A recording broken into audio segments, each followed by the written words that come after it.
Nope. Nope, we didn't lose. Right. You are confident, man.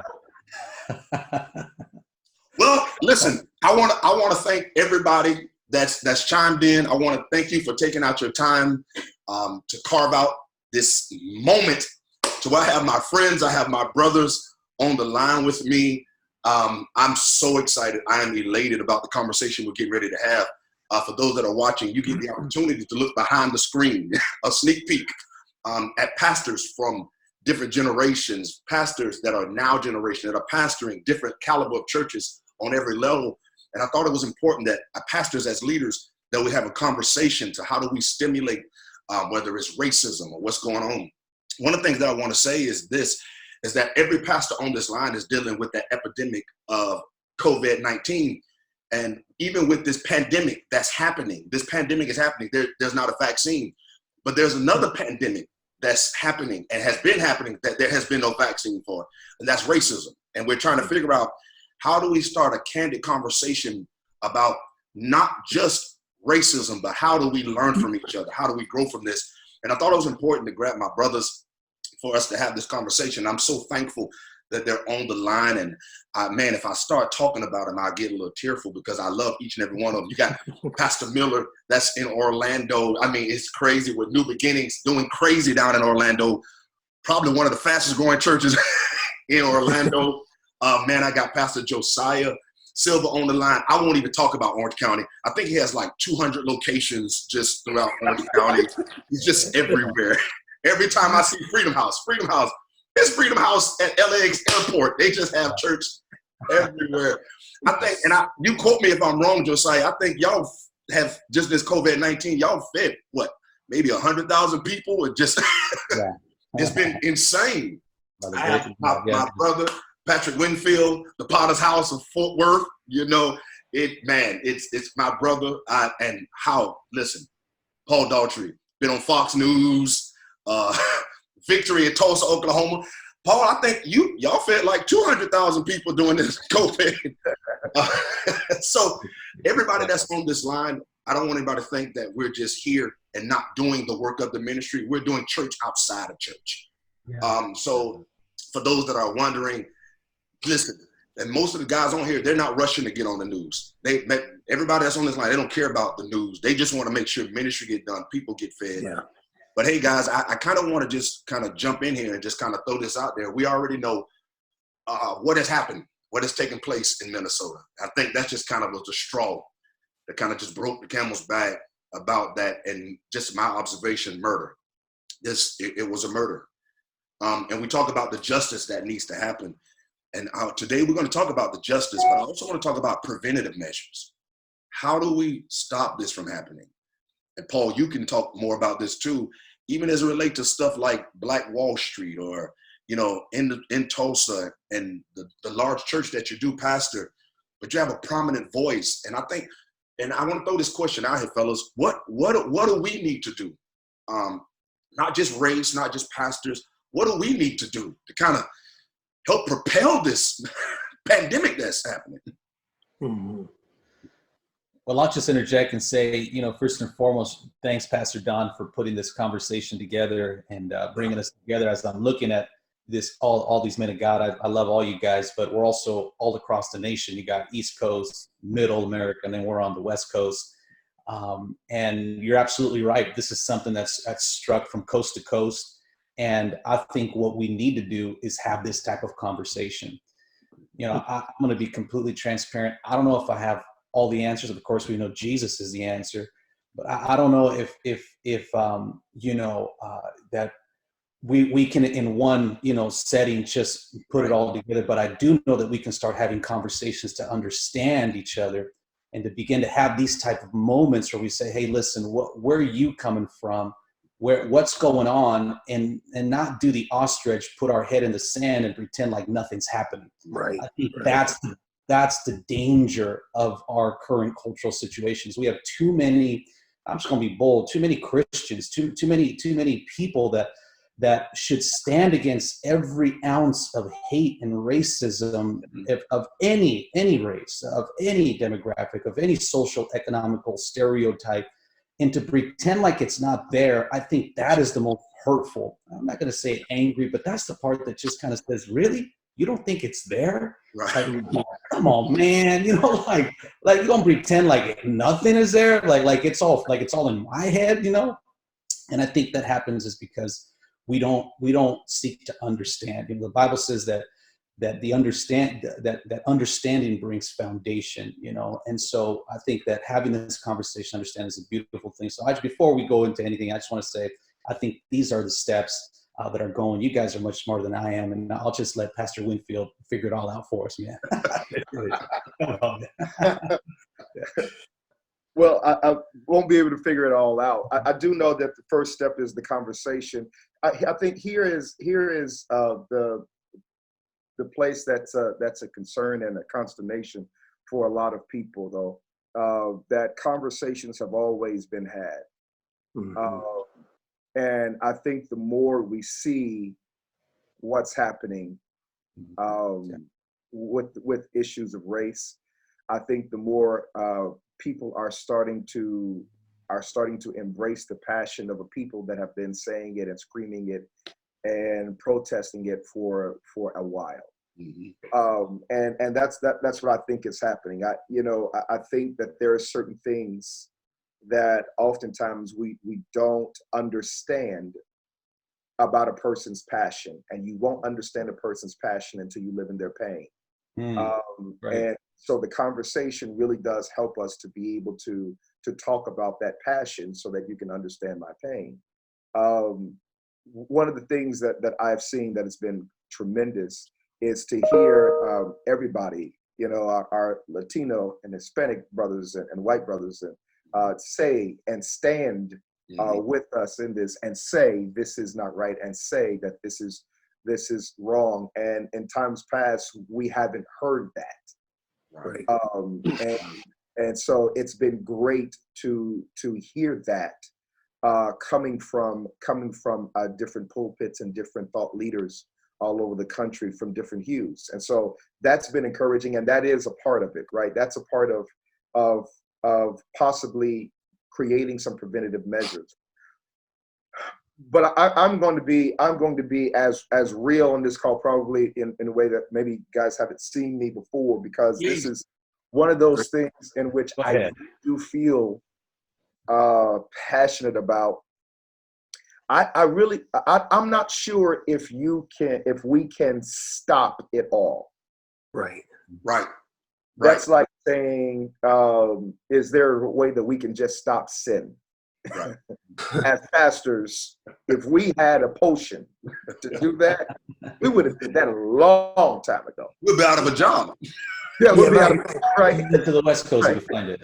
Right. And everybody can go and live their best life without us. That's it, yeah. But that's not the case, because humanity is humanity. Mm-hmm. And so people have tried to legislate the inhumanity. Mm-hmm. And it is hard to legislate morality, because you can legislate it with a good intention, but you've got to depend on people to enforce it with the same level of heart and intention. Yeah. Mm-hmm. And that doesn't happen. Well, you can monitor the ones that are enforcing it. But within the context of you monitoring the ones that are enforcing it, you're going to always have some bad apples amongst the whole bunch. Mm-hmm. So this is not an attempt to ostracize every police officer, to ostracize every politician, no more than you can ostracize every pastor or every teacher or every educator or every person, or every man or every woman for doing something for an individual's plight. But it is to say that having these conversations, and the more we shine a light on it, of awareness, mm-hmm. the more people will become more aware of it. And the next time, possibly the next time, there will be a thought, a different thought, a different way of presenting it, a different way of handling these issues that will be more productive in the future. I am here for all of the smoke.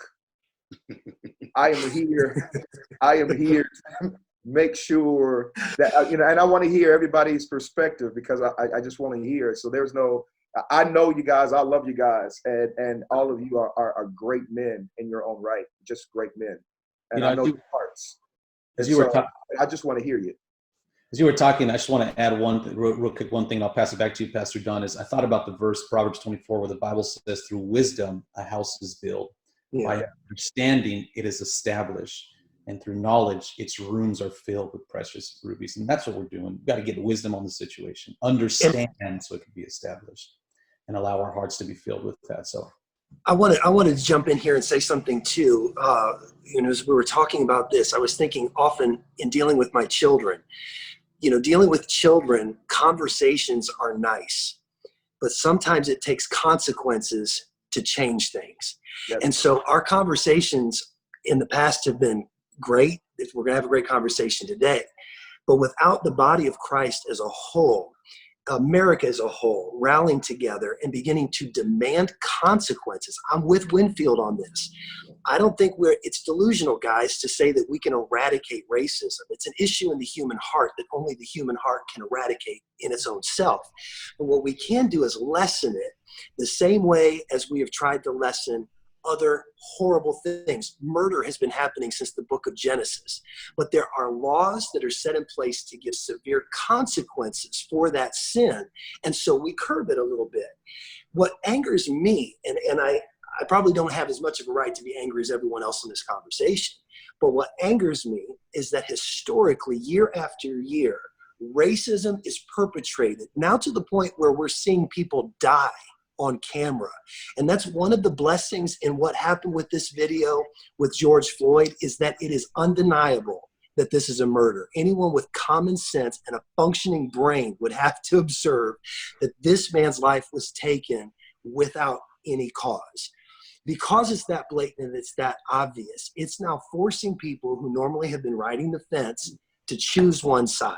Now, I'm not a fence rider. I've been on the side of justice and the side of right my entire life. And I'm just thankful to be able to add my voice to this conversation and say, I don't want to just have a conversation. I want to lobby for consequences or whatever it may take to bring the kind of changes that are necessary.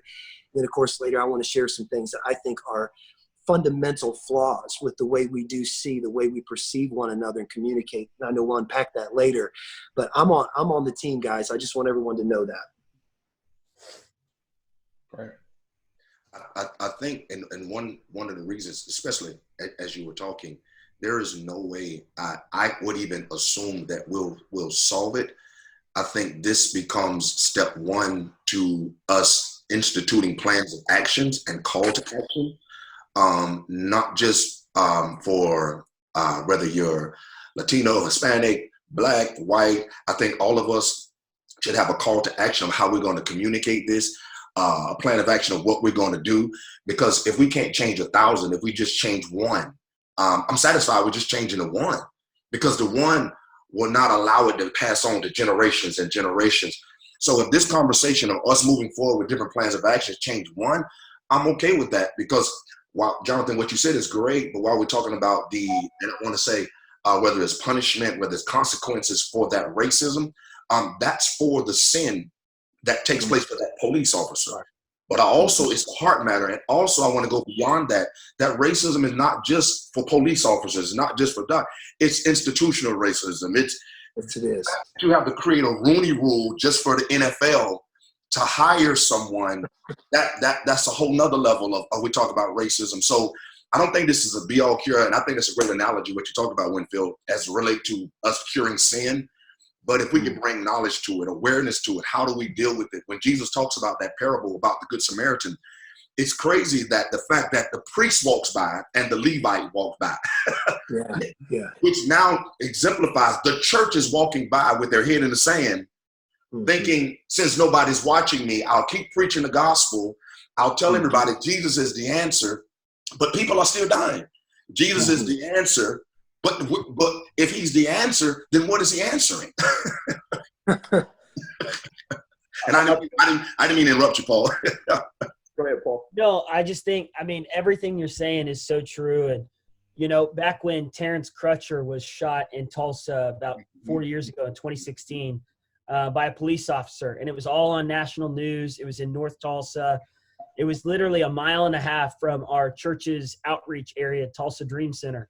Wow.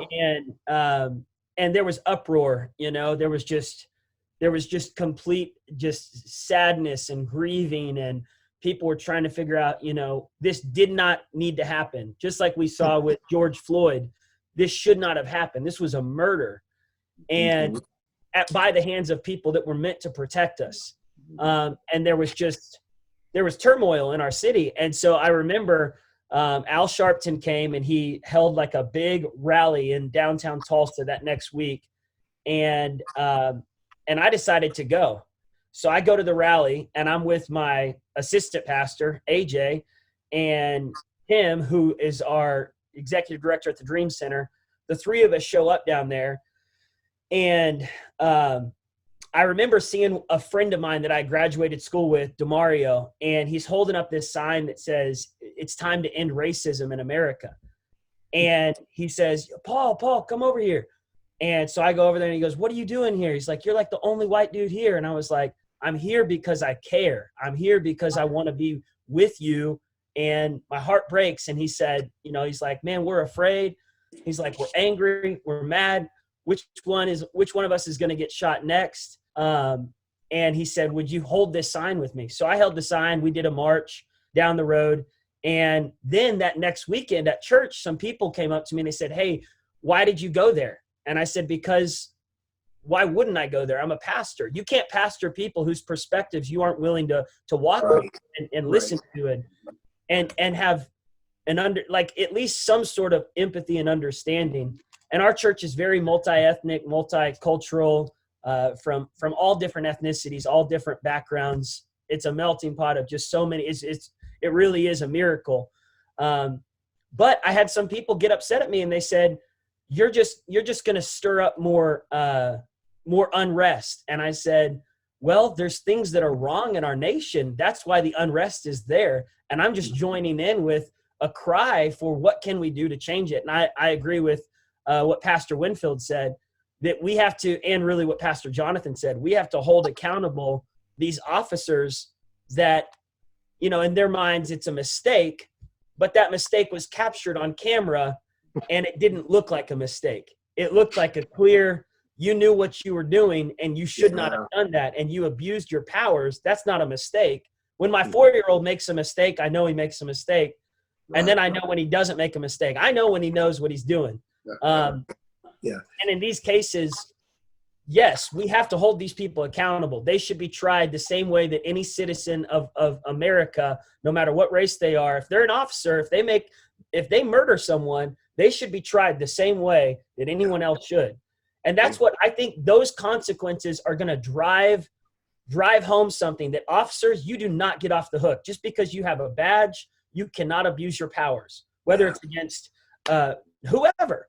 A woman, a man, whoever, and I think, agreeing with you that racism is definitely an issue in America, I do think that churches have a chance to push back against it, to fight back against it, to bring some change. And I agree with Pastor Patrick. We're not going to fix sin because racism is sin. But I do think that just like we've seen progress be made in certain areas of our world. For instance, you see, there's a lot of progress that's been made on people who need clean water, and all these churches building clean water wells all over the world. They got behind it. They put their money behind it. Sex trafficking, all these churches giving money to end sex trafficking. All right, so now let's take all of our energy worldwide and let's figure out ways that we can fund and push forward. Love thy neighbor, be the good Samaritan, listen to people, see people. Color blindness is not the answer. It's celebrating everyone's color. Everyone is unique. Everyone's fearfully and beautifully made. And it's not about, we're all the same color. No. We're all different colors and we're all valuable. All of us are so valuable. But we opened up a conversation in our church where we had officers come on stage, and I had different people in our church come up on stage, and we just talked about it, and it went well, but we had some people leave the church over it. And our assistant pastor, he told me, he goes, "Bro, you're going to ruffle some feathers because we're in the Midwest and not everyone here is going to be happy about these kinds of conversations happening in church." And Tulsa, like you said, the race riots that happened 100 years ago, you know, it seems like people want to forget history, move past it, kind of pretend like we're over it. And we're coming up on the 100-year anniversary next year of the Tulsa race riots, where Black Wall Street was burned down, and it was, you know, hundreds of African Americans that suffered violence by white people in our city. And so we're talking about it. We've been talking about it. How can we heal? How can we recompensate areas that have been hurt? How can we get some better restaurants and, you know, eating areas and shopping areas in parts of the city that were burned down 100? What can we do to pay back the bad things that have been done? Well, and see, how can we, you know what I'm saying? Like, these conversations have to happen. You're saying that because now I think I want to, since we're here, and I love everybody hard here, so I know there's no ill intent. One of the things is you're not just from a pastoral standpoint, but just from a human race standpoint, you have compassion for what happened over 100 years ago. And you made this statement, which I think is profound. You said, how do we heal and move on?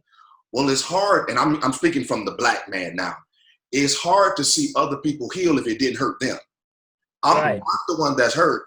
And if you don't need healing, but you don't have compassion for me, you'll make statements like, get over it. Well, it's easy for you to get over it because it didn't affect you, but it actually affected me. So, but if you took time, I'm not, and honestly, I'm not looking for an apology. I'm just looking for understanding. Okay, I get what you're saying. Like a good therapist, let's walk through this together, and don't just throw me to the side and say, tell your race to get over it. Slavery is over. Well, the act of slavery may be over, but the mentality of slavery isn't. Because it's still a mental, it's still a heart thing. So whether Black Wall Street was over, and it's about a leverage thing, but if we don't talk about this, if I don't say, Paul, hey man, I'm hurting, and you say, hey Don, hey Pastor, man, tell me where you're hurting, and you listen to me. As a matter of fact, I appreciate you more because you listen to me. But if you don't listen to me, now we have things like riot that's happening in Minnesota, which technically a riot is just the voice of the unheard.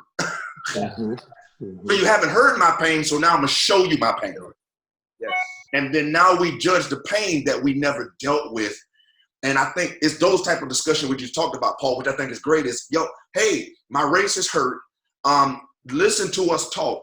And I think all of us on this line, God has blessed us to where we're kind of in a place to where we're financially okay. However, we pastor people who may not be. And so where one part of our congregation may be okay and not affected, while the other part may say, hey, pastor, you know that, man, that hurt me. So I think that's good what you're saying. So how, as me being a Black man, you being white, help me walk through the healing. Don't judge me for it. That was 100 years ago, but it still affected us because you don't know financially what Black Wall Street could have done to help America or help my family or help your family, to where equality really means equality. Absolutely. And that's what, you know, and in those conversations on the stage, there was a lot of tears between people. And my heart was just to bring the conversation to the table and let people know in our community, we as a church are not afraid to go there. And we're not going to pretend like it doesn't. We're not going to be that little church that just, you know, puts our church masks on Sunday and praises and then doesn't talk about the real issues in our city. So we pulled up some pretty interesting conversations, and then we began to do it on podcast. And I'm so thankful, Pastor Don, that you're doing this right now and that you allowed me to be a part of the conversation, because I'm with you. I want to listen, and I want to figure out what can we do? What are some tangible things we can do in our city, our community, our neighborhood, our church, you know, as pastors, to facilitate racial healing, racial reconciliation. And like you said, the white community has not been hurt. So it's not us being healed. It's us doing the work, like you said, to just sit back, listen, and apologize, and then figure out ways. And Patrick, you could probably talk to this. Honestly, I don't want 40 acres and a mule. I promise you I don't. I don't want 40 acres and a mule. I just want my kids to have a great opportunity at life. Well, give me 40 acres and a mule. I am not going to, you know, I ain't going to trip. Yeah. Go ahead, man. That's funny. Well, I will take the 40 acres though. No. No. There is. Here is what's needed and necessary. And we talked about it previously. We need understanding, sociologically speaking, every incident, because slavery is an imbued mark upon the fabric of our society. Period. Right. You cannot say to the average thinking Black person that yeah, but this country was built on Christian morals. Well, what Christian morals was that? Especially when you see that slavery and thievery was a part of the building of this country. Now, I'm not saying that forget America. I love the country that I live in, but I always acknowledge that there are some issues within the fabric of our country, and I don't disguise it or try to hide it through Christian blanket that says that it did not exist. Not only did it exist, but there were some sociological issues that went along with it, that's connected to it, that we see it today, that is inculcated within the systems, our educational systems, economic systems, and political systems, that is happening today. And if we're not aware of them, then we will allow for them to continue.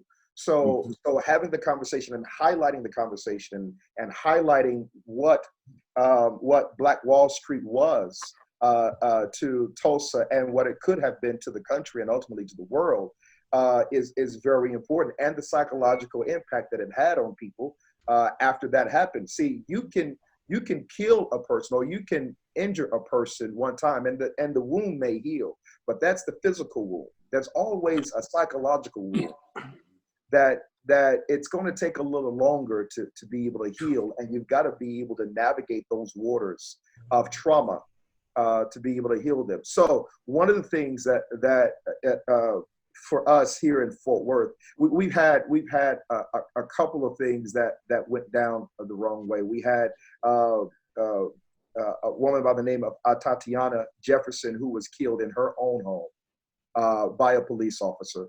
Mm-hmm. Who was doing a random check based off of a neighbor calling the police. And I think this is a picture of how we perceive police officers. When we are in danger, it is told to us, call 911. We call 911, and the police officer comes out, and instead of knocking on the door, seeing who he is, checking, he goes in and commences to shooting. Mm-hmm. A woman in her own home in front of her nephew. The psychological impact of it is going to live on beyond whatever the consequence of that officer is. Okay, and that's the part that we need to understand when people are picketing or when they are protesting, and the protest turns into a riot. Right. This is the I am done with this. Because now if this police officer that put his neck on Mr. Floyd's, or put his knee on Mr. Floyd's neck, would have been bum rushed by a bunch of brothers that came over there and killed him, then they would have been angry. The world would have been angry at these people who killed this police officer. But the same outrage needs to happen at this police officer killing this young man, Mr. Floyd, and the civil unrest that's happening as a result. There is this thing of how we perceive then police officers versus how white people perceive police officers. Reality. If you call, you're calling for help. When we call, we've got to worry about hurt. And that's everybody saw the woman on CNN who approached the man who was a bird watcher, who was a black man, and she said, "I'm going to call the police on you." And the black man was doing nothing to her. "I'm going to call the police on you." And when she called the police, the way that she made it sound is that this man was going to kill her. Well, thank God that the police officers did not respond to her emotion, but that is the thing that we fear. Okay, so there's this thing that, you know, in the 60s, when the civil rights movement was really happening, it really at its boom, there was a thing that was happening within the context of the civil rights movement, that the Black Power movement that happened, the Black Panther movement, was a movement to be able to police our own people, because we didn't trust the police officers for help. And when you cannot trust the people outside of you, you turn inwards to trust the people inside. Yep. So let me say this, and I know this is, I'm trying to just kind of relay some of the things and details of our psychology that causes for us to think differently about these kind of situations, almost to the place of physicality. That if we don't talk about it, we will react to it physically. Yes. If we don't, in some way, shape, form, or fashion, create policy and legislation that hinders it, then it's going to be perpetuated. And to Paul's point, if we don't, and Jonathan's point, if we don't do something within the context of our judicial system to say to them, we're not taking it anymore. We're not taking it anymore. You're going to have to do something. And police officers are going to have to be held accountable. So the firing, the arresting, the charging, and some heavy consequence and heavy penalty put on them, they may think twice. And if we can at least get them to think twice before they do whatever dastardly act that they were thinking in their head that they're going to do, then to me, that is somewhat of a win. Winfield, I want to add, if I can, fellas, another layer of that. Just to show you that it's West Coast, it's Midwest, and it's in the South. Most of you know Ahmaud Arbery in Brunswick, Georgia, which is literally probably 40 miles up the road from us in Jacksonville. Same thing, arguably jogging through a neighborhood, gets blocked off, gets shot and killed, jogging through a neighborhood by a white man that's formerly police officer, that's formerly works in the DA office. 2 months later, gets charged. 2 months later gets charged, but only gets charged because the video comes out. So even if we create policies, we have to put people in office that's going to put the doggone policies in place. Because if the police says, okay, you know what, I'm gonna go to jail, or I may, get punished for this, but I have friends that are in the DA's office or the judge that's gonna let me off, this goes beyond just policing. The judicial system as a whole. I'm not saying it need to be reconstructed, but we're gonna get these policies, let them not be biased. Also let those who are going to implement the policies not be biased as well. That's all we're saying is, give us a fair shake. If I make sense, if murder is murder, if I'm gonna get 10 years for murder, let everybody get 10 years for murder. Yes. Because, I know this person in office, I'm gonna get off not 2 months later, because Ahmaud Arbery in Brunswick, if not for the video, we have no idea. We don't know what happens. We have no idea. This is just another, again, black man shot. Who knows what happens? Yeah, I think it goes back to the point that Pastor Winfield was saying, and how you cannot legislate morality. You can't. I mean, we can put every law in place, but if the heart of America is not healed, then that is going to be the downfall of what it is since the beginning. We all know racism. You've heard this saying: racism is not a skin issue; it's a sin issue. We got to. If anything is going to get healed in America, it's going to get healed behind the pulpit. It's going to get healed with spiritual leaders. It's going to get healed with us, speaking to the hearts of people. And I'm all for. Don't get me wrong. I'm all for the laws, but what good is a law if, like you said, no one's there to enforce it? It's not going to happen. We're going to find ways all around it every time. And so it goes back to where are the preachers silent? Are the believers silent? They say that the fastest, dying disease in America is heart disease. Well, I think it's also spiritual. It's a heart disease. It's a sin disease that we need to speak to, and we need to have these type of conversations that, to Pastor Paul's point, you're right. Awareness is now coming up, and we have an opportunity in our generation. I like that. I give credit if I remember who posted, but someone said, this is just what we've seen. This video is what we've seen. We haven't seen all types of other videos that we haven't seen. But this social media generation is now where you cannot hide. To say nothing is to pick a side. To pretend like it's not happening is you picking a side in this generation. And John, let me cut you off for a second, Silva. Now answer this question. I mean, Silva, Miller, John, Patrick, you can jump in if you want to. How do I talk to my colleagues, my white brothers, my evangelicals to say, hey man, I need you to speak out about this. I need you to say this is wrong, even when it doesn't affect you.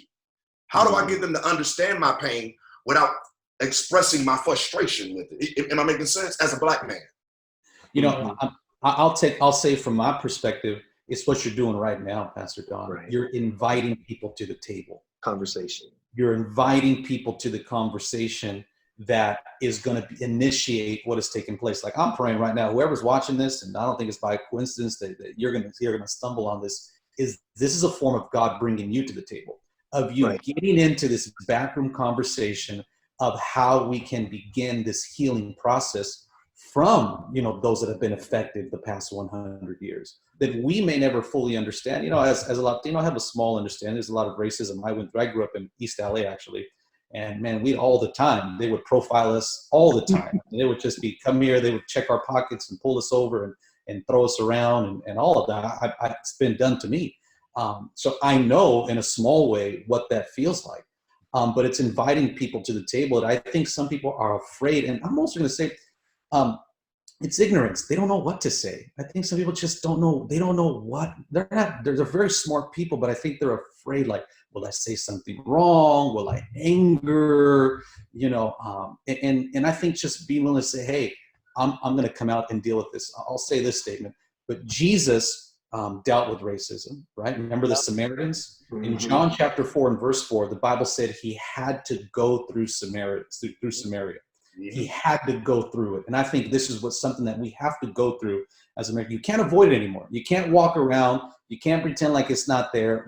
We have to walk through this. And in this generation, I think that we can see some amazing progress in this area because you can't hide it no more. And I can't wait to see what comes out of it. But it's going to start with us. You know, it's going to start with us having these conversations, really speaking to the heart behind the pulpit and having, I'm so blessed to see different people having these conversations to lead people to language. You know, every generation needs their own language, and we need a language for this. You know, go ahead, Jonathan. Okay, Paul, just real quick, because I do want to add to that as well. I think our perspective is very important as far as what we're dealing with. It is an issue of racism, absolutely, undeniably. But even beyond that, and I told you this yesterday, Pastor Johnson, on the phone, we're dealing with a human problem. This is a humanity issue. I think science kind of got it wrong in the 1700s, the scholastic community, when they began to put different people in different races. And that's not my attempt to diminish people's place and their identity, but rather my attempt to pull down the walls. I don't think there should be necessarily Hispanic race, white race, black race. We're human beings, for crying out loud. We are part of the human race. And so this is why I have never, and by God's grace never will, get a part of a conversation like this or on social media and say, hey, as a white man, I'm upset, or as a white, because I've never, and you guys are my friends, so you'll laugh here, I've never considered myself to be a white man by any means. I've considered myself to seriously just be a human being. And so not as a white person, not as anything, just as a human being, I'm really offended over what I'm seeing as far as how mankind is treating one another. I think we have to be honest about some things. And Pastor Paul, you tapped on this, and I was trying not to jump in when you said it, because I've heard people that are white say, oh, we don't see color. Well, gentlemen, I got to say, I disagree with that. I see color. Everybody sees color. And it's not necessarily a bad thing to see color, because we can't fully appreciate something unless we see it, unless we recognize it. It's how we see color that matters. So if a white person sees an African-American person and automatically judges they're better, and the black person is, that's the problem. If you see someone and you automatically get intimidated, feel better or even less than somebody, that's the problem. So it's not just a race issue, it's a human issue. And until we begin to embrace the diversity, and this is what I love about the life God's given me, I've got some of my closest friends that don't even live in America. One of my best friends is from Ghana. He stayed in my home. I've stayed in his home. I don't see him as a black person. I see him as a Ghanaian. I see him as someone that can bring a perspective of life to me that I can't gain on my own. He brings food that I've never eaten before. I've had experience I've never had before. So I don't see him as different. I do see the color. And in that, I see the appreciation that God is using so many diverse people to make Jonathan Miller the person, the cultured person, the diverse person that I have become. So until we really begin, I think as leaders, to preach these kind of things from our pulpits and to use our social media platform to preach the gospel of Jesus Christ, which is that the blood washes all humanity. It doesn't matter, black, white, Indian, Native American, whatever it may be. We are human beings. And that's why this conversation is so powerful, because we don't see each other as different. This is a human issue, guys. I was going to say something just, I love that, what you just said, Jonathan.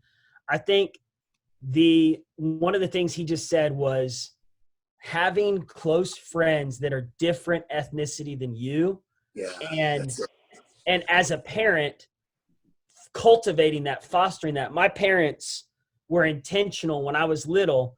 My dad was doing an outreach. It started when I was 5 years old. We were doing an outreach in North Tulsa before we started the Dream Center. My dad just really had a heart to help North Tulsa, which was 80 to 90% African-American community. That was where Black Wall Street once was. It was, like you said, Pastor Don, just the devastation, the effects of what happened. And Pastor Winfield, you hit on this. It wasn't just lives that were taken. It was the economic just pain. And so my dad got stirred in his heart in the late 80s. He had a pastor come and preach at Victory who was African-American. And the pastor said, Billy Joe, you've got a heart for all people, but your church is totally white. So if you're going to change that, you need to hire half a staff that is not white. Your whole staff needs to be made up of the people you want to reach. And so my dad started changing his whole philosophy, started hiring people that were not white, started hiring people that were Latino, African-American, Filipino, Asian, but predominantly African-American, because that was the second highest ethnicity in our city. And so he wanted to make sure our city knew our church needs to look like our city. Our church does not need to look like Australia or what, I don't know. It doesn't need to look like that was bad, but you know what I'm saying? It needs to look like our city. And so anyways, through that, we started doing this outreach. Well, one night I was 5 years old. I'm going door to door. We're inviting people to this tent crusade out in the apartment area in North Tulsa. And this young guy comes up to me. He was a couple years older than me. And he pushes me in the mud. Then he punches me in the face and he goes, "Get out of here, you cracker. You don't belong in here." And he said, "All you guys do is steal from us." And I just started crying because I had no clue what's going on here. I was there with my mom and dad, and I happened to be by myself for like that 1 minute. I went to another door to knock to invite someone to come.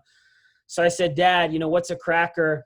And why did he say that we've stolen from him?" And, my dad starts crying. He said, "Paul, there's a lot of bad things that have happened in our country. It's not your fault.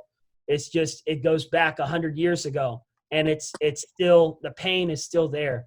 That's why we got to do what we got to do. That's why we got to go to these areas. That's why we got to serve. That's why we got to love. That's why we got to give."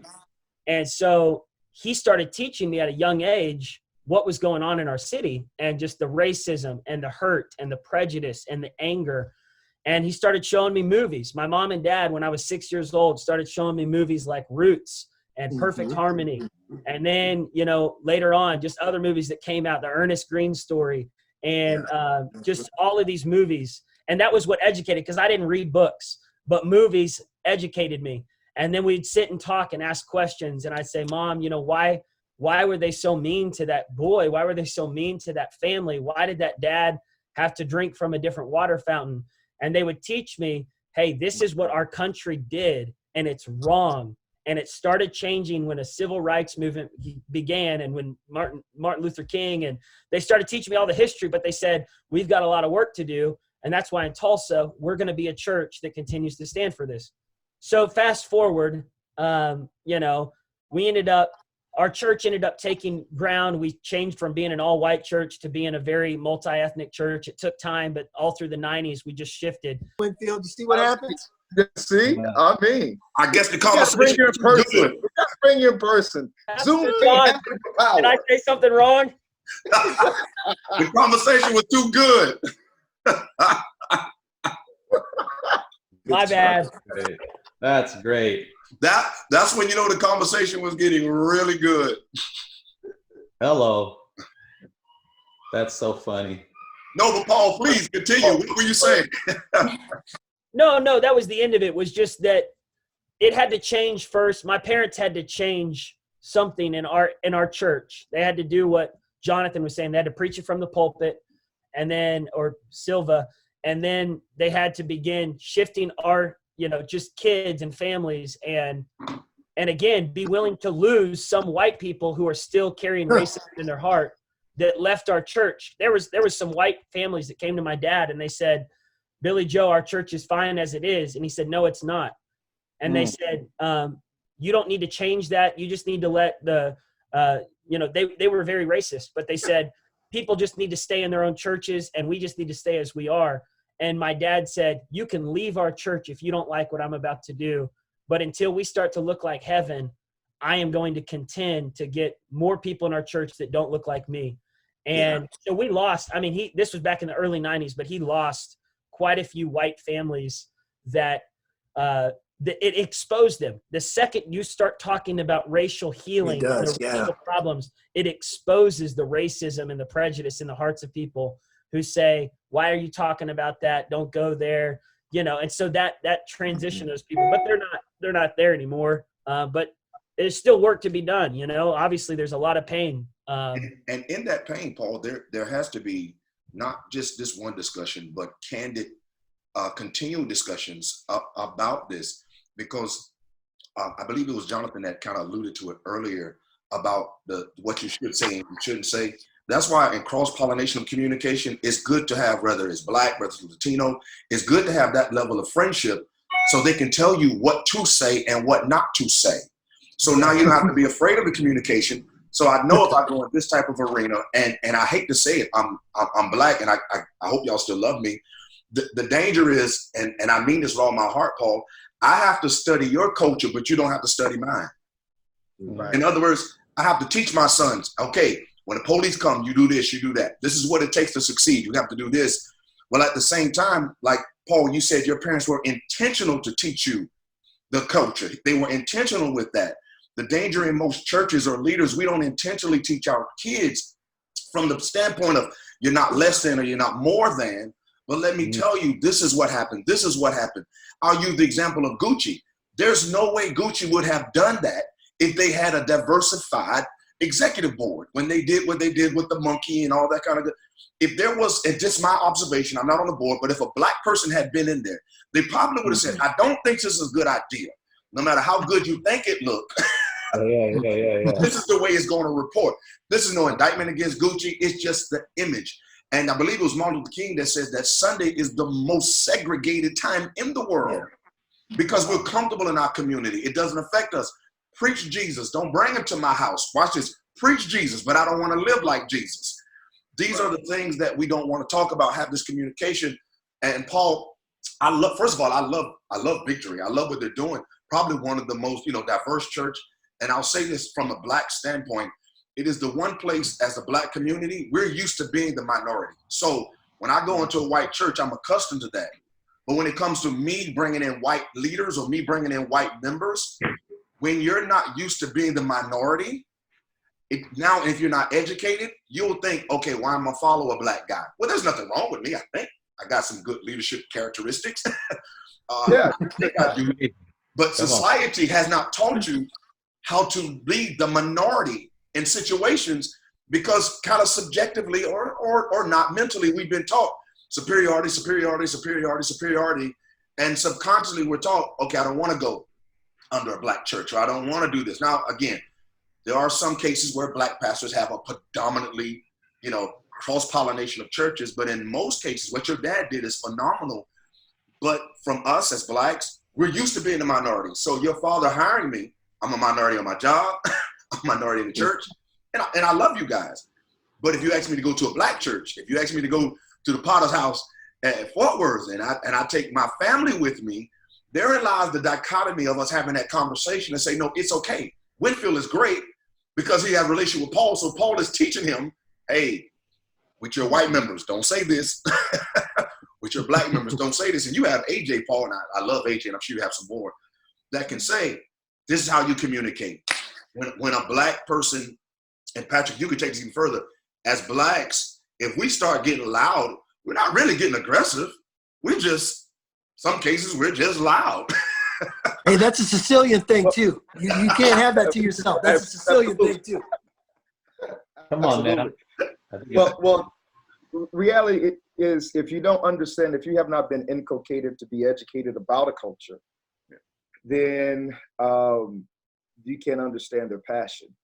Passion is something that is, I think, that's a part of every culture, not just the African-American culture or the African-American tradition. It's just that our passion has always been propagandized or popularized as evil or anger.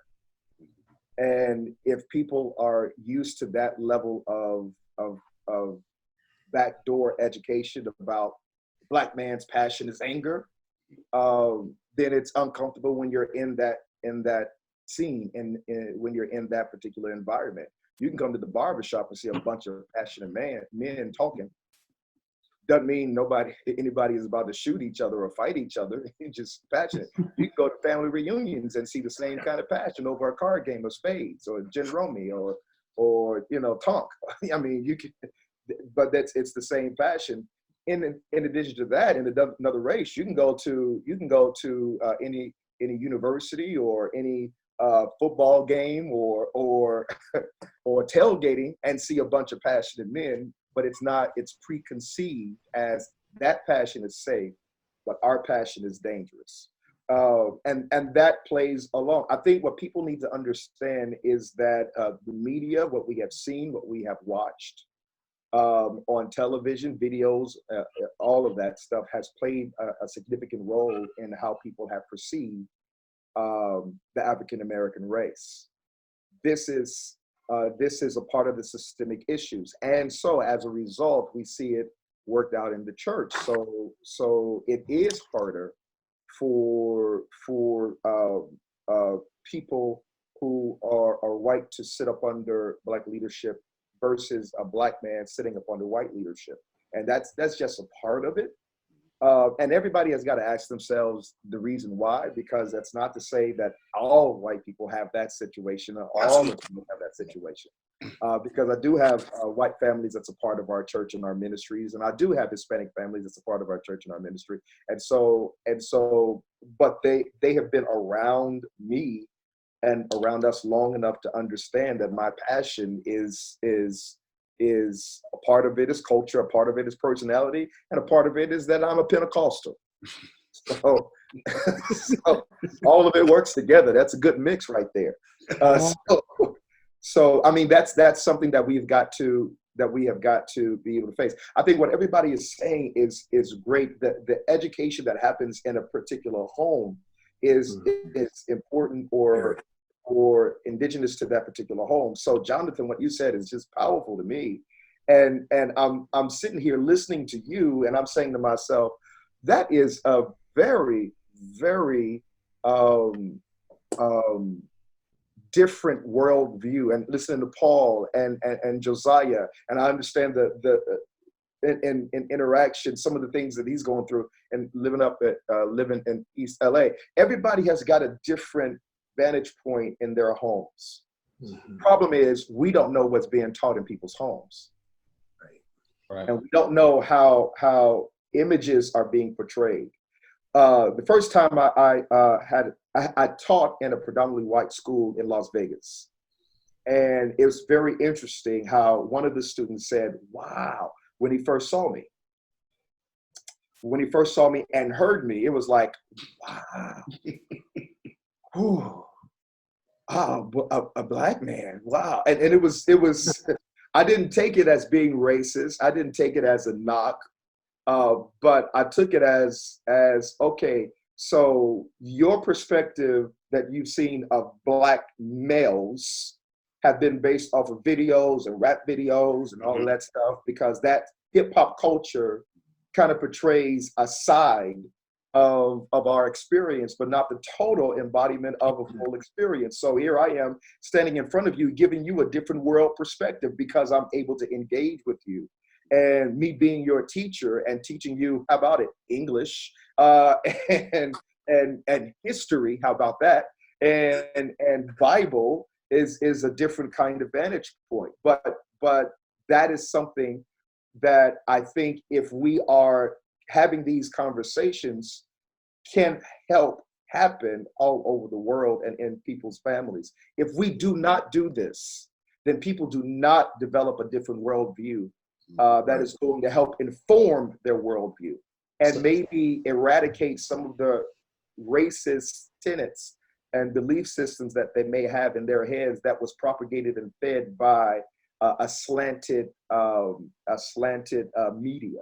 So, you know, that's the reason why we have these conversations. Josiah?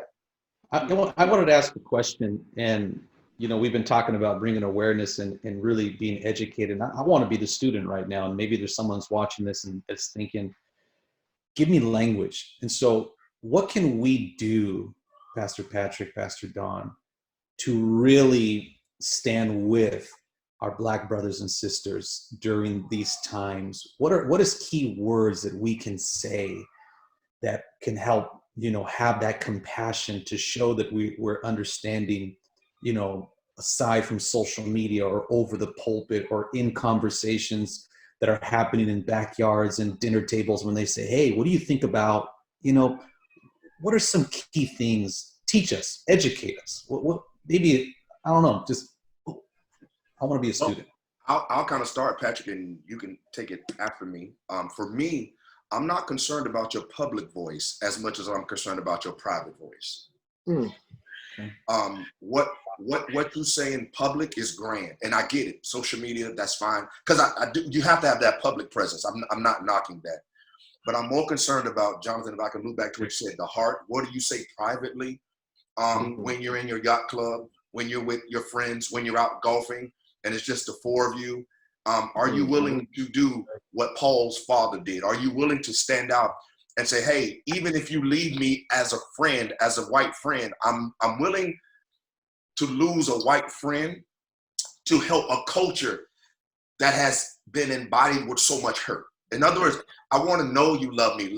Don't love me just in front of people. I want to know, do you love me privately? Don't throw off my pain.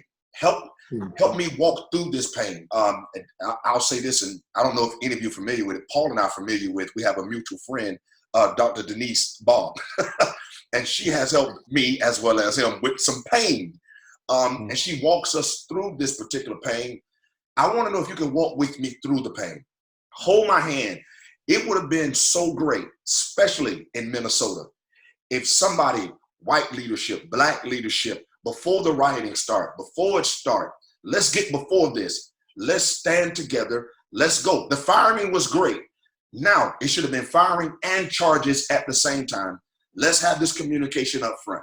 So I've taught my sons this. They already, and it could be wrong, but it's my mentality.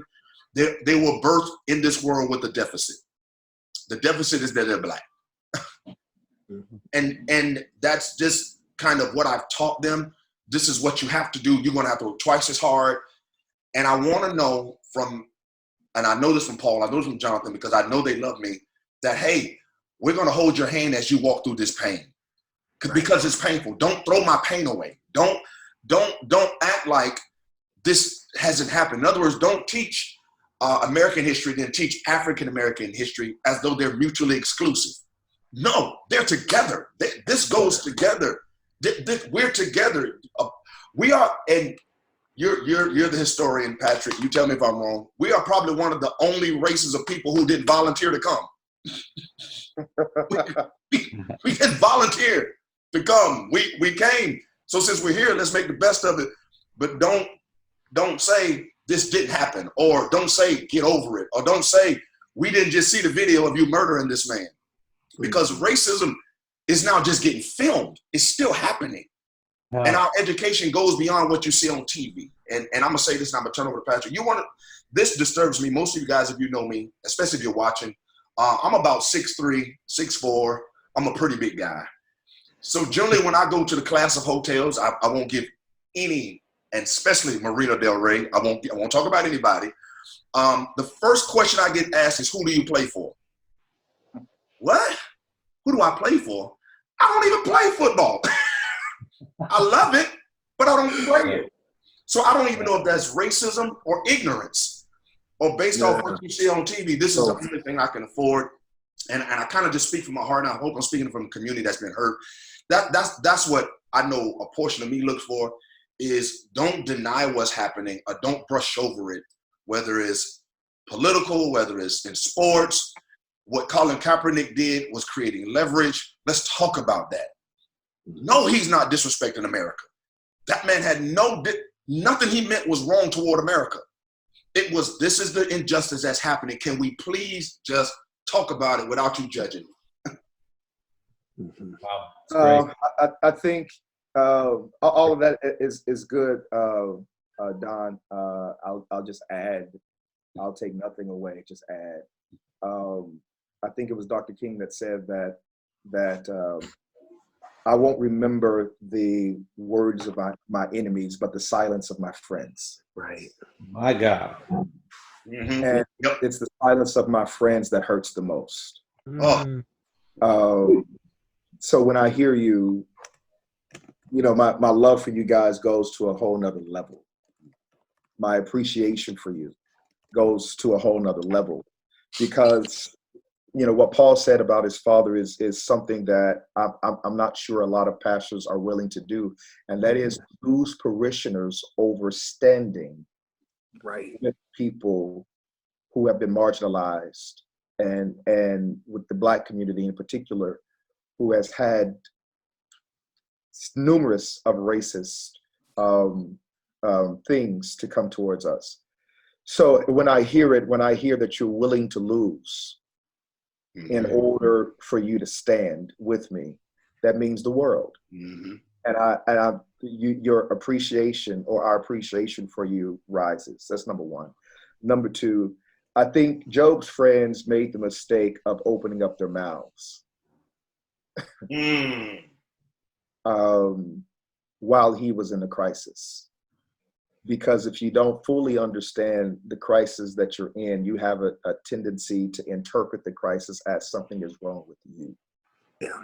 And instead of sitting with somebody long enough to be able to feel their pain and to look at the world through their eyes, sometimes before you speak, you just need to sit and ruminate. What we're doing right now is a great example of that. I appreciate the question, Josiah. I really do. And I'm sure everybody that's listening appreciates the question and all of the comments that everybody has made. The third thing is what Paul did. Came out of his pulpit and sat there or stood there with people and was willing to at least hold the sign. Mm-hmm. Be with us. That means the world. If I talk on it more, I'll get emotional about it, because for a long time, people have not been willing to hold the sign with us. Right.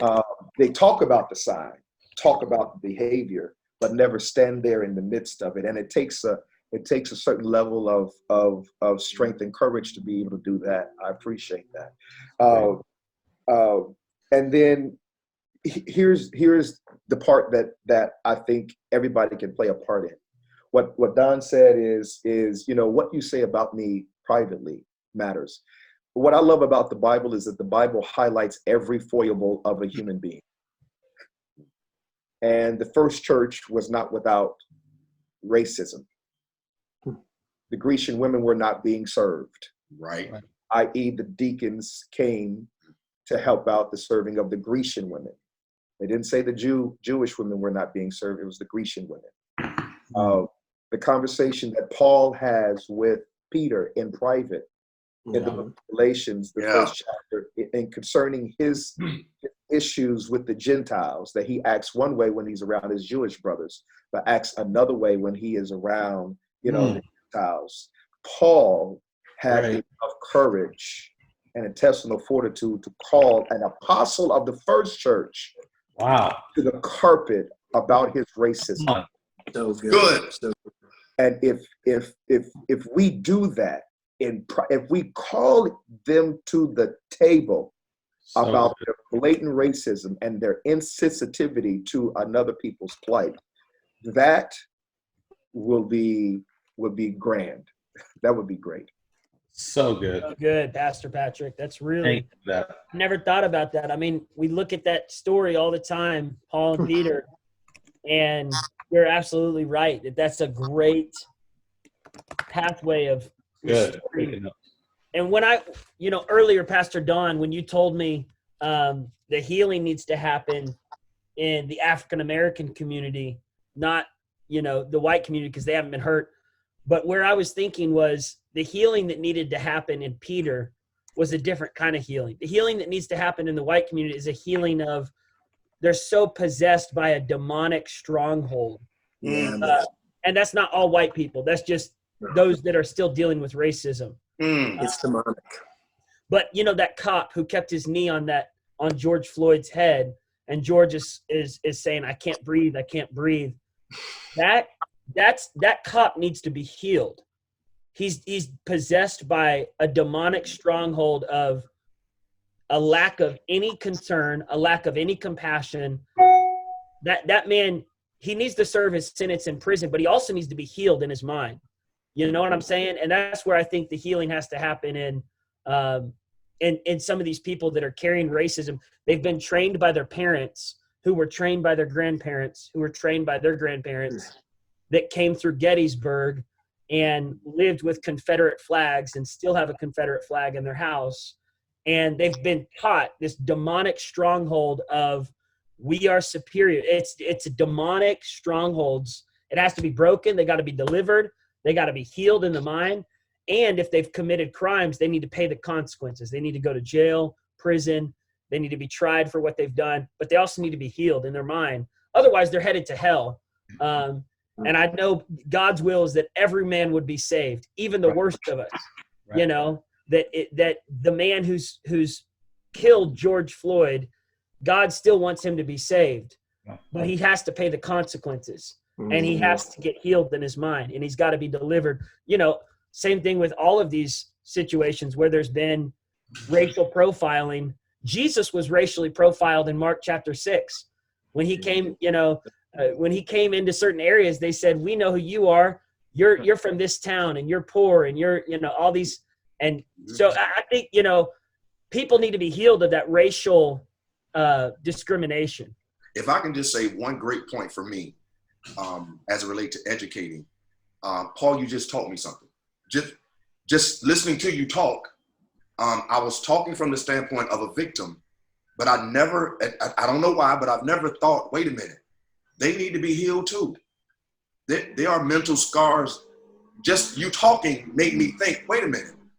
Okay, so I never thought about it that way. So this is why it's important for the discussion of there need to be dual healing at the same time. Yeah. Well, if I can go ahead, Jonathan. Well, I just want to jump in here because it stems to mental health. It stems to the condition of the human soul and the human heart. We have a lot of police officers that we've worked with at our church and in community events. And some of them, and you guys know this because you have security, there's some bosses, there's some dudes. They're tough. They're composed. And even when there's circumstances that break out, they're in charge. They're in control. But there are other people who you see that have a badge and a gun. You can just tell by the way they carry themselves that psychologically, they are not in a position where they should be entrusted with that kind of power and that kind of authority. When you have a doctor and you flatline on the emergency room table, you don't want him going crazy. You want him to snap into this professional mode of being the boss, being in charge. So I think we have a lot of people entering law enforcement that aren't being vetted properly. I don't think the psychological evaluations overall are sufficient enough. I think we need to ask a lot of questions with these people who want to become police officers. Have you been bullied? What was your childhood like? What was your upbringing like? What did your grandmother and grandfather teach you? Because we are equipping people with weapons of murder that have not the capability to maintain their own self-control, their own self-composure. And so it comes to, we need deliverance, but if these people aren't willing to get delivered, then something systematically has to shift and change. Who in the world are we allowing to become police officers in this country? That to me is an issue that has to be addressed. That's a good point. Yeah. No, go ahead, Paul. Yeah. Oh, well, I was just going to say, just like there's been this proposition with people who own guns, there's, legislature and laws that are trying to be passed of people cannot buy a gun unless they've passed a mental health check, which I'm all for. And I think that is so healthy. I think, why have we not been doing that in the first place? No one should be allowed to go get a gun if they've recently had crazy meltdowns where they've threatened to kill people. Like, we can't just sell guns to anyone and everyone. In the same case, there should be, like you said, some test before someone is given a place of authority where they're called to protect our community. If they score on a test, and those tests need to be updated, there needs to be, I mean, I don't know. I've got friends. When our city walked through everything it walked through, all of this stuff started shifting in Tulsa, and our mayor elected just a brilliant, powerful African-American police officer, promoted him to become the chief of police. And his name's Winfield. And he came to our church, and he's just, it's healthy for our city. And it stirred, it was just, our mayor started shifting things. He said, we're going to take tests. We are going to get every racist cop off of the police force in our city. And he was pretty bold. So he took some hits from people in the city that did not like it. But I thought, man, what you're saying is, through some of these situations, where can we partner as a church, as law, and look at ways you should not be on the police force if you have a track record of going on Facebook and saying racially completely insensitive things. They should be checking that before they hire a cop. Yes. And it takes mayors and governors to, like this right now in Minneapolis, there is a demand on the DA's office, on the mayor's office, on the governor's office, and this uproar is healthy. These Facebook posts are healthy because it's forcing these governors and mayors to go, you know what? If I don't make a change, I'm not only going to be voted out, I'm going to have massive. I'm going to have what happened. The National Guard. Yeah, Right. Yeah. So it's good. It's like you said, this stirring in these cities is going to lead to change that needs to happen. And it's sad that it took someone getting killed by a racist moment. You know what I'm saying? I wish in some type of way, especially anybody that's watching that has this type of power or something we can institute, that whether it's a policy or it's in our institution, in our college education, whether you want to be a police officer or a lawyer, I wish there was some type of, and it may be, I just wish it was holistically across the board, to where if we know the dominant cultures in America, there should be some type of classes or sessions that are mandated before you're a police officer, before you're a lawyer, that we talk, that you have the ability to sit at the table with somebody that's African American, somebody that's Latino, there's somebody that's white. And I mean this across the board. I'm talking black cops to white families as well, white cops to black families. So you'll know that my son isn't a threat because he's black. If he's talking loud, that's not him being disrespectful. Okay, I think as long as we're ignorant to the culture, anything that you're ignorant to, you come up with your own conclusion, and then your judge and your understanding may be wrong, and that he's not a threat. So I think there'd be some type of way that there's a table that we can educate, that we can talk about each other, that we can talk about our differences. And I think somebody alluded to it earlier, and appreciate those differences and not judge that. Because this uproar in Minnesota is good and it is necessary, but how do we go beyond this? In other words, this is a justice that needs to happen. It needs to happen. But how do we institute preventional measures? They say, okay, how do we prevent this from happening the next one? I don't want to see a next one. I don't want to see a next video. We can't heal everybody. But if there's some things in place, that we can at least have the conversation. Can I just bring up another point? And this may be a little different, but I want to add it here. Mm-hmm. A part of this perversive issue, and it connects everything. It's so much collateral damage to it that is just almost hard to kind of put your hands on one thing. But I understand that it's not just the issues, the personal issues and views of police officers that's standing in the way. It's also the idea that there is a particular psychology that they are dealing with too, because they face a lot. And I have family members who are police officers. I have police officers in our church. I've counseled police officers. I've done rides with police officers. So I get a picture of some of the things that they face. There were times in which if I really felt like if I had not been there at a particular arrest, that this would have gone wrong because the young lady was not being belligerent. She was demon possessed. Mm-hmm. And I had to explain to the police officer what it was, and and he had to trust me enough for me to do my job. Because this did not call for police. Right. This calls for authority. So after that situation, we all understood and thank God that it did not go south the way that it could have gone south if there was no one there to be able to interpret what this situation was. I think police officers are not literally taught how to discern those kinds of situations because it's really subjective in that particular moment. That's a part of the problem. And so one of the things that we have asked for our mayor to make sure it happens with our police department is that there are sensitivity classes that they are put through, body cams that they are given, that there are some conversations about those police officers who have had traumatic experiences and constant evaluations and assessments of them, of their psychological stability, so that if they are not at the place where they should not be the ones called to the scene. Agreed. All of these things are important. Now our mayor has had to be able to go through this enough for her to know that we have a problem with it. And she's gone through it at least a couple of times in which we've had to help her to understand. And she's had to know that the community is not happy with you. With the Tatiana thing, when that happened, there was a visual that went at around Tatiana's house. And a prayer visual, and pastors were out, and people were out there, and it was very peaceful, and people were kind of praying and crying, and we were grieving together as a community. And the mayor came, and some of the community leaders had to tell her, this is not the time for you to come. You should get in your truck, and you should go back, because this is not going to go well. And she had to be rejected. Think about that.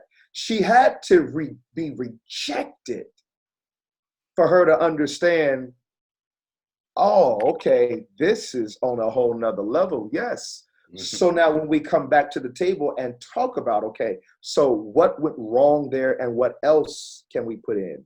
She's more apt to listen. I just think that everybody needs to do the work in their spaces as much as they can. And that will help out as much. It won't eradicate everything, but it will make some things a little better. Yeah. One of the things I tell people all the time, and there was another, I call him associate / friend. We're still teeter-tottering. I'm trying to be as nice as possible. But he's a white guy, and his views are so special. That there's a part of me that feels sorry for him that his views are so special. Then there's another part of me that says that, okay, if I don't stay here, he's going to say something stupid and somebody going to cap him. I feel like I'm saving his life. You're helping him. You're helping him. Yeah, I'm helping. I feel like I'm helping. You know, and his views are so interesting. But one of the things that I try to help him to understand, he just popped off a question to me. Tell me how this is. And I'm like, you know, if you don't understand people's pain, how can you criticize their passion and what they do? If my son is angry and he gets so angry, right, that he's got to be physical because he doesn't know what to do with it. There's no place to put this, because no matter how angry I get, Mr. Floyd is not coming back.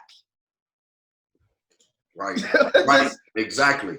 This is a life that is gone.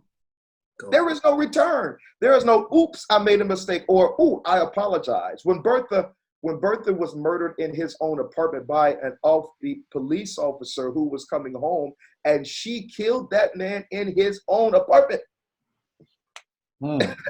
And you're a police officer, and albeit you say I was tired and I was overworked and all that stuff, that's no excuse. I'm not so tired that I can't discern that you my brother, and you. I mean, where are you psychologically?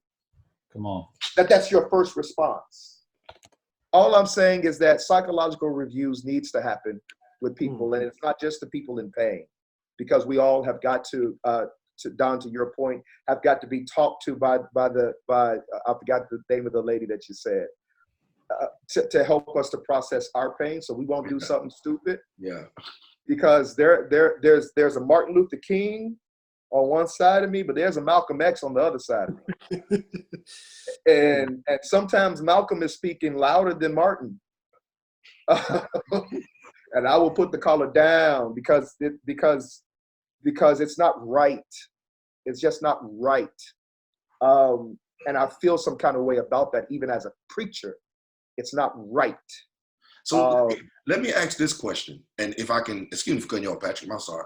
No, go ahead. Thank you. Let me ask this question. This is because I want to learn too. Paul, Jonathan, y'all can talk to Josiah. You may be able to talk as well. How do we, I mean, as Blacks, African Americans, how do we get our white counterparts, brothers, to be more visual, to speak up more, like you said, Paul, hold a sign? What can we do to encourage, not you per se, but what can we do to encourage you basically to get in the boat?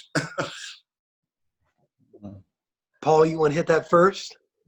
Well, I would say, one, I'm already in the boat. So Yeah, you're in the boat, though. I'm trying to figure out the people who aren't in the boat.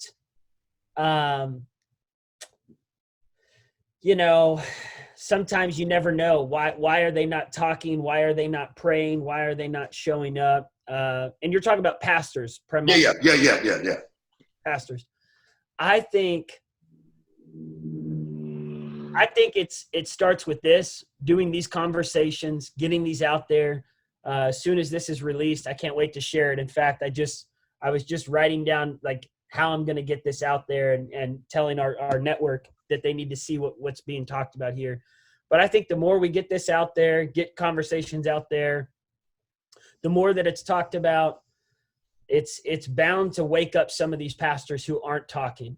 And if it doesn't wake them up, then eventually they are, they're going to lose. A pastor who does not get involved with God's work cannot grow. They're not going to grow their ministry. This is God's work. That's good. This is God wants pastors in America to get involved and speak up and stand up and bring healing and talking about, these issues. And if a pastor's not going to talk about it, eventually their church is going to be left behind. And they'll be irrelevant. Yeah. Jonathan, before you jump in, Jonathan, I just want to say this. I'm asking the question because I want information to help me divert from my anger. Like, okay, why? Okay, I'm angry at them, but I need to know why. Okay, why are you not? What you don't see this? Like, so help me with. And I'm the pastor for those that are watching. But there's a bit of me that's angry that we're doing more, that we're allowing this to happen. Yeah, and I completely understand that. And I think that our passivity as a white culture and even leadership in the white church is a signal. It is a sign that we condone this erroneous, horrible behavior. Whether we inwardly feel that way or not, our silence is one of the loudest ways of supporting that we condone these kind of things. So for me, and that's why I kind of deferred to Paul, because Paul and I both are in the boat. I watched Roots more times than I watched Hoosiers when I was a kid.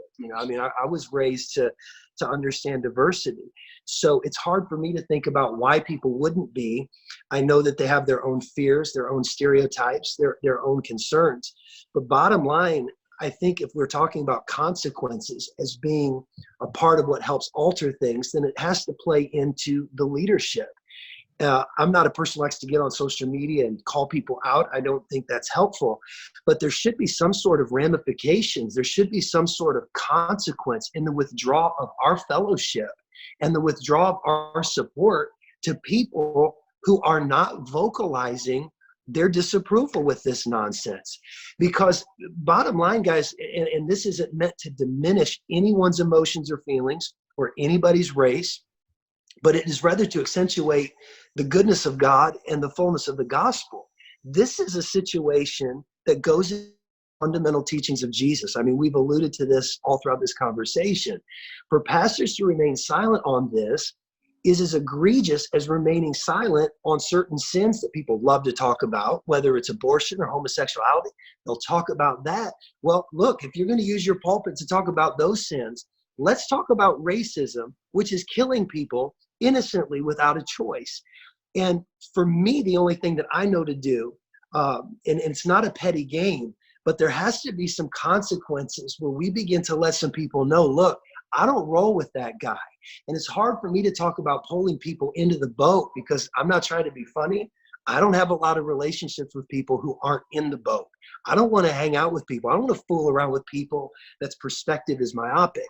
So in the meantime, as we do have to make these adjustments and figure out what to do to motivate these people and to get them moving, there has to be some sort of a consequence. There has to be people like Paul, Josiah, myself, and people of color who are willing to use their social media platforms to say what we're saying right now. Your silence is a really loud statement that you support this racism. Maybe we can put that kind of pressure, political pressure, whatever it may be, but there has to be consequences for everyone who's involved in this. Yeah.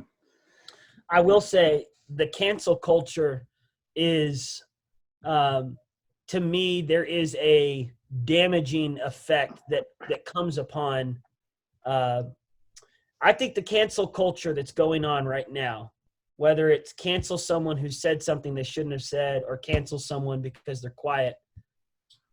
To me, I don't know, is that the motivation that's going to stir people up to talk, or is that going to only cause more anger and fighting and quarreling and factions and divisive, just division, which we're in election year and there is so much divisiveness going on already. There's just so much like stirring to pick a side. And I don't like that. I feel like as a pastor, you don't pick a side. You just stand in the word of God because neither side has all the answers. And so you just got to be, you got to say, you know what? I love every person and we're going to do everything we can to solve this. And we are not going to, like when John MacArthur said what he said about Beth Moore, and all these people came out and said, we need to cancel John MacArthur and we need to cut them off. They're not going to heaven. To me, I was like, no, we need to pray for him because obviously he has an issue with seeing women in the pulpit and what he said was wrong.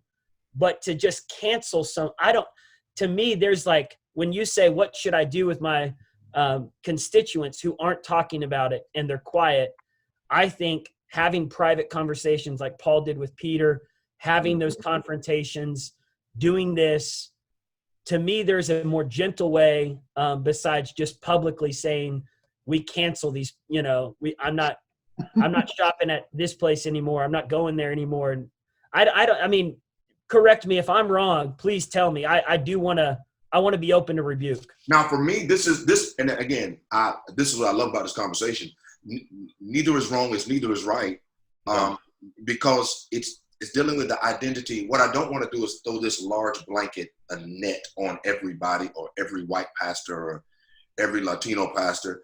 I think it's individually based as it relates to whether it's discipline or education.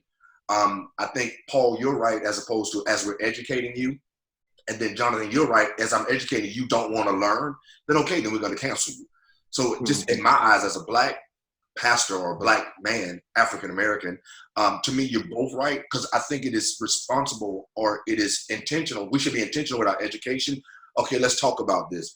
But if I found out that I'm being intentional, but you're belligerently not wanting to learn, then at some stage I got to cut you off. Like, okay, this is becoming redundant. Like, okay, I'm not going to waste. Time is the only thing God won't give you back. Right. And I want to be clear on this too. I don't think it does us any good in the kingdom to throw stones at people, especially on social media where we publicly come out or ostracize people. But I do think that it is important that we guard our relationships. And I don't want to throw any stones at John MacArthur either, but people who were friends with him for years were probably not taken back by his Bethmore comment. And so I think that's important, that when we develop true, genuine relationships, we're not going to invite certain people. And there's certain people that aren't comfortable around me because they know me. They know how I feel. And that's really what I meant by consequences, not so much from a public capacity, but as Paul, you were alluding to, those backroom conversations, those private conversations where you begin to say, hey, I want to get to heaven with you, but it's going to be hard for us to run this part of our race together while you're over here and I'm over here. And I think it's important that we all, through our own convictions and standards, enforce that and see that reflected in our personal relationships. Yeah, that's good. And I just want to say really quick, from my standpoint, I would say for Latinos is inviting us to the table. I feel like in some sense, there's a lot of my Latino brothers and pastors that are really like, what's going on between you guys? And if you invite the Latinos to the table, we are nearly 60 million people in America. And let me tell you who we really identify with our pain. It's the African-American community. Right. And if we come together, you can't hide those two voices in America. Let me tell you, brother, okay? And I think that right now, this is even revolutionary. I'm going to be honest. I've seen a lot of these conversations. I'm like, how come you don't have a Latino in that conversation? It's real tough. I see a lot of preaching lineups. I go, I don't see a Latino there. I see a lot of political things. I go, I don't see no Latino there. And that is the largest demographic in America right now. There's 60 million Latinos in America. And I go, I don't see a Latino in that preaching lineup. I don't see it. So you doing this is already revolutionary, Dom. You're going to get my Latin brothers to go, hey, we got to sit at the table too. Yeah, we identify with that pain. We are also systematic racism, stereotypes, profiling, let down. You have I don't know how many times I've gone on the golf course and they stereotype me all the time, all the time. They think I'm the gardener. Yeah. Wow. Real talk. I'll tell you right now, it's real talk. I was golfing with a certain person. And when I was golfing, he says, hey, why don't you tell all those gardeners in Spanish to get out of the way so we can golf? And I looked at him, I said, that is one of the most racist remarks. I said, number one, because they were far away, I said, how do you know they don't speak English? And number two, why do you right away assume that they're Latino gardeners? So he's trying to keep us down. I've been at certain hotels where someone has come up to one of my friends and say, hey, I'll take a Pellegrino. They think we're the servers. Yeah. I'm like, excuse me? So the point I'm making is you invite us to the table, we're going to identify with the African-American community. Yeah. And to everybody else's point, you won't be able to hide what side you're on because it's going to be amplified so loudly, that there is a systematic racism with someone who doesn't have that type of skin color or privilege. And you guys know what I'm talking about. So doing this, man, I'm all for it. I'm praying with you. I stand with you guys because I can, in a small way, feel your pain in a small way. And for me, the reason, it was crazy, and I'll tell you this, especially for those that are watching, this isn't anything that was planned out. I was sitting in the bed, and Paul was texting me, and we was texting, and I was like, Paul, I'm just sitting here thinking, man. And he was basically saying, like, what are you thinking about? I said, what do you think about if he immediately takes me back? Let's do it. So then my brain kept running, wait a minute. Okay, if Paul and I have a conversation, that's only a two-sided conversation. So then I reached out to a few other brothers. Matter of fact, shout out to my brother who couldn't come on. He had some stuff that came up. Dr. Darius Daniels was supposed to be on with us as well. And then I thought about Johnathon. Then I thought about you, Pastor Josiah. And I thought, how do I get all of us to the table? If you go back and study Mephibosheth in David's conversation with him, probably one of the greatest things he did was not take him out a loaded bar. He gave him a seat at the table. Yeah. The seat at the table is that of significance, which means I'm willing to be heard. It's not a hierarchy at the table. It's let's all have this conversation. It's not superiority. It's not white race, Latino race, black race. It's all of us can bring something to the table, and us appreciating that conversation. What's wrong? What's right? Help me learn. Help me. And that's the reason why I kind of posed that question, Paul, to you and Johnathon. Like, help me learn what I don't know so I don't operate in a level of ignorance and just come up with my own conclusion. And now, as Patrick said earlier, now you're going to get my anger. You're going to get, okay, I'm frustrated now. And that's what's happening in the community now. We're frustrated. And with Latinos are being able to identify more with our voice, it's almost going to, now they're going to have a level of frustration. And then you got people that's in the boat, they're going to be frustrated. And if we don't have this talk, if we don't, as leaders, we have a voice, you have a voice. So those that aren't in the boat, let's come together, let's talk, learn to appreciate differences. It's, my son wants to open a restaurant, and I told him he has this thing about onions, and I hate onions. I said, well, son, let me tell you this, don't ever think that I'm your customer. Don't cook something because I don't like it. You need to make sure you do marketing research to know who your customer base is. And as the church, as the body, who's our customer base? The human race is. Yeah, right. The human race, not black race, Latino race. Who is it? We're educated. We're diverse. For those that are watching, you get an opportunity to hear all of us from every level, from all sides of the nation. Man, my dad taught me this, and Patrick, you can attest to this. I'm bigger than being a pastor. I'm not just a black man. My friends are extended beyond my black community. It's evident. Paul, your friends are extended beyond the white community, that I can call you last minute and say, hey, let's do this. And I think the world needs to see this. And again, I'm not ending this, but I'm saying the world needs to see this. Yeah. To say, no, this is injustice. We need to talk about this, not just from the police standpoint as well, in the business, in corporate America, in our educational system. Let's not even talk about our educational system as opposed to what happens on one side of town versus the other side of town. It's systemic. It's crazy. Well, hey, one last thing I wanted to share, and I might have to hop off, but I wanted to just say to really, I'd like to say this to Pastor Don, Pastor Patrick, and Pastor Josiah, that I feel a burden in my heart and even just a need to apologize on behalf of just so many white brothers and white sisters in the church who have been quiet and have at times opened their mouth and said things that are very hurtful, whether it's to Latinos or to African-American community. And specifically to you, Pastor Don, for you inviting me on this, and Pastor Patrick, Josiah, as you were sharing what you were sharing on that golf course, that really bothered me. And I started thinking, I've actually heard that before. And that's what bothers me, is that I've heard what you just said. I've heard that before. And when I was a teenager, I didn't talk. I was quiet. I just kind of listened to certain people say things that were in high school, and I just kept on going and did not stand up. And then there were times that I did stand up, but, I was just sitting here and I was thinking, man, I'm sorry. I'm sorry that, that's happened. And so I love you, and I'm your brother, and we're on the same side, same team, same family. And I'm grateful that you allowed me to be a part of this. Listen, for all those who are listening, those who are watching, I guarantee you thousands that are watching, especially from my black community, will appreciate what you just said, Paul.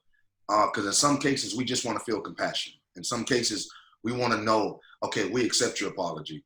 And it wasn't meant for me to stop it, because I know your apology is not for me. It's for somebody who's watching, who think that every white pastor is wrong, or every Latino pastor don't understand. You don't get it.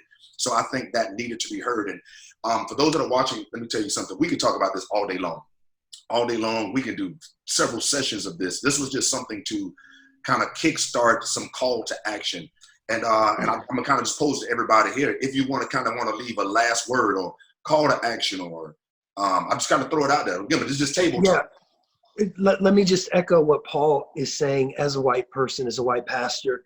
The apology, the sorry, and really the word that we're looking for is repentance, because there has to be a turning. The heart of man must be convicted. The heart of man must be convicted to the point where there is a turning, where there's a changing. And I want to just add this as well. And I know I'm speaking on behalf of Paul as well, because he's my buddy and I know his heart. We're here, not just here to love and to listen, which we've always tried to do. We're here to add our voice. We're here to add our platform. If there's a sign and you need me to come hold it, I'll hold it. If there's anything that we can do, we are going to be here. Because I said this on a post I did yesterday on social media. Prayer is great. We preach prayer. It works. It changes things. But action works too. And so my call to action is simply that, Pastor Johnson, that every person watching that is of lighter skin would take a personal offense to this, not as a white person or as whatever, but as a human being, because this again is a human issue. And that whatever it is that you as a group of people, as a demographic of people need from us as a demographic of people, I'm going to do my best to make sure we are at the table, that we are as loud as you are, that we are as angry as you are, and that we are working as hard as you are. Because doggone it, somewhere before my children, whether they're here when the rapture comes or not, I want my children's generation to experience a world that has actually chipped away at this awful pandemic called racism that we've dealt with for hundreds upon hundreds of years. Those are my final thoughts. My final thoughts are these. I appreciate the conversation. Thank you, Don, for having this. I appreciate all of you for the work that you are doing individually in your own cities and your own towns to highlight this ugliness of racism, and how you lend your voices and lend your prayers, and not just your prayers, but you lend your voices and you lend your intellectual properties as well as your ministry properties to something like this. I commend you for that. Of course, we can't solve everything all in one night, all in one day. And of course, all of this should incite some level of either mourning, grief, anger, passion, whatever, concern. But I think the more we have the conversations, not just here in this platform, but in our individual churches and ministries, in our individual communities, the more we can, just like this, create town hall meetings for the community, between police officers, between people, government officials, business leaders, then the more at least we can be able to share some level of understanding of where everyone is coming from, and to move forward so that everybody can embrace and be on the side of life. I am pro-life. Yeah. That also means that I am pro everybody having a right to live. And so if we can do that, I think we can move the conversation forward. Beautiful. My final thoughts are, Jesus said, "You will know my disciples, not by how many verses they know, not by how popular they are." He says, "You will know my disciples by the way they love each other." And I just want to say thank you for modeling that, Pastor Don, Pastor Patrick, Pastor Paul, and Pastor Jonathan, and the words you guys shared. I think the better we model that, we're going to show that we really are Christ followers, and give a model for our children of something they haven't seen, something we've never seen. That's just the truth. And we have an opportunity to really showcase that for the next generation and make a huge impact, I believe, with our lives, and that we're in this together. So love you guys. listen, if I want to leave this final, I guess when this kind of happened, I know we can't heal anything. For those that somebody that's watching, we can't solve everything. I believe somebody said it earlier, in a day, in a year, in a decade. The intention of this conversation was to ignite some type of emotion, to get in the boat, to say something emotionally. You may not be a leader watching this. You may not be a pastor watching this, but you can teach your children how to love another culture. No matter where you are, you could be in your home, sitting and watch this on the sofa and say, well, I don't have a voice that 1,000 hear, but you have a voice that one can hear. And that one can make a change. That your child can make the change for the next, I guess, world shift. You have no idea. So this was to ignite a conversation beyond the scope of Black, white, Latinos, but let's creating a table to where we can talk. And if I could say anything to my African-American brothers, listen, I understand. God knows I understand the plight. I understand the protests, and I'm for protesting. I think it's great, but let's create some leverage. And now I'm talking economic with somebody. Let's create some type of leverage. It's good to protest, but you have power when you can leverage something, when you own something. We are the greatest consumers and the worst investors. We are the greatest consumers and the worst investors. We wear our wealth. And again, listen, I'm saying this, not my brother Paul. I love you, Paul. No, I'm saying this. We wear our wealth. We buy the things. And I'm not saying I'm against prosperity. I'm saying let's create leverage to where we own something. So when we do get invited to the table, come here, Bishop. I love you, Bishop Jakes. Now you've chopped off Goliath's head. In other words, you have to bring something to the table. Let's create leverage. Let's talk about ownership. Let's talk about buying property and owning property. So when we come to the table, we bring some value, and we don't bring just a scream and throwing rocks against that. I'm for protesting. In some cases, I'm not against how we're protesting, but I understand it. I really do. So if I can leave us with that, is this was to ignite a level of conversation, as well as to say, listen, let's create leverage. Let's own something. Let's buy something. Let's invest in each other's. We're bigger than that. Those who are watching us, I'm Pastor Don, Pastor Patrick, Pastor Josiah, Pastor Paul, Pastor Miller. We are a culmination of who we are. We wanted to show you, those that are watching, we're bigger than the Black church. We're bigger than the white church. We are the church. We are the church. This is what it looks like. This is what it looks like. And man, I love you all. I love you all for saying yes. We love you. Love you, man. All right, love you guys. Thanks, John. Thanks, guys. Thank you. Love you guys. Take care. Have a good day. Later.